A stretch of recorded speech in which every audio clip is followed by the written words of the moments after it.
মাকৰ মৰমৰ সমান এই পৃথিৱীত একোৱেই নাই।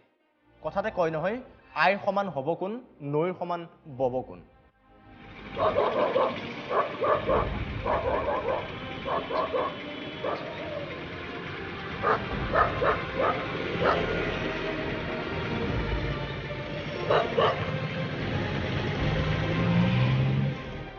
পৃথিৱীৰ একোৱেই তুলনা নহয় মাকৰ মৰমৰ।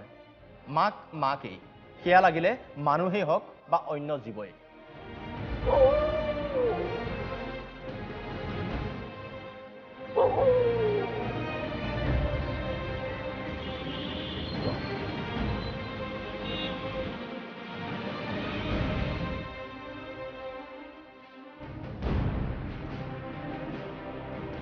বঙাইগাঁৱৰ ৰাজপথৰ এই দৃশ্যই যিকোনো হৃদয়বান লোকক আৱেগিক কৰি তুলিব।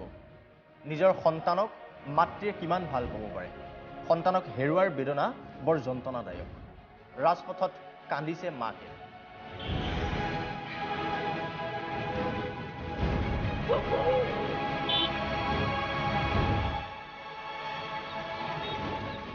অজ্ঞাত বাহনে মহতিয়াই থৈ গ'ল সন্তানক।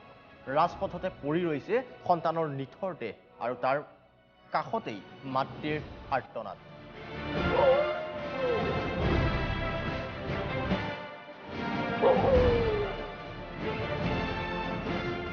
পুৱাৰ ভাগতেই কোনোবা বাহনে মহতিয়াই নিয়াৰ পাছতেই মৃত সন্তানৰ কাষত ৰৈ আৰ্তনাদ এগৰাকী মাতৃ।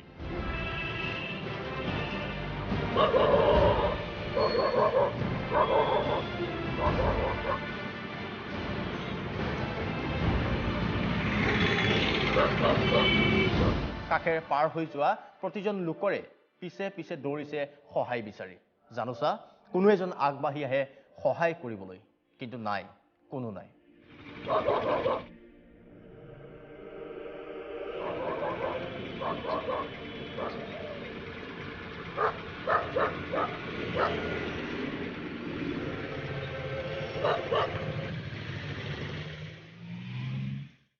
সন্তানক জীয়াই তোলাৰ অপ্ৰাণ চেষ্টা মাতৃৰ।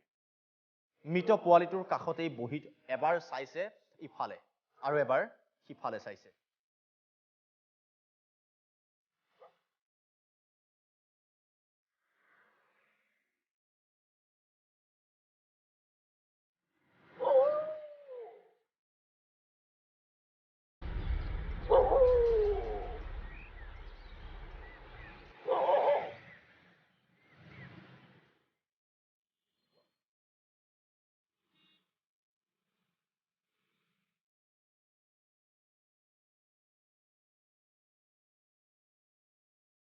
সঁচাই সন্তানক হেৰুৱাৰ বেদনা বৰ কষ্টদায়ক।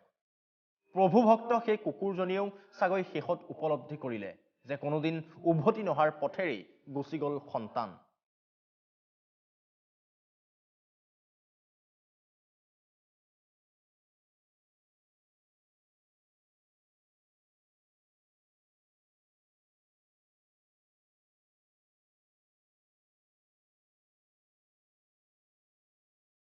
প্ৰতিজন চালকলৈ আমাৰ অনুৰোধ, মটৰ চাইকেল বা যিকোনো ধৰণৰ বাহন চলাওঁতে এই নিষ্পাপ জীৱসকলৰ কথাও এবাৰ ভাবিব।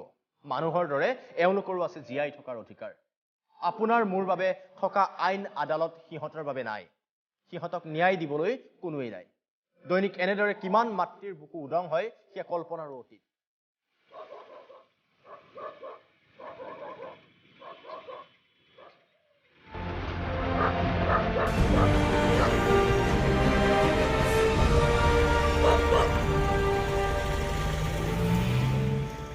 সজাগ হওক, সচেতন হওক। আপোনাৰ মোৰ অকণমান সঁহাৰিয়ে সিহঁতক জীয়াই থকাৰ সাহস দিব। ধন্যবাদ।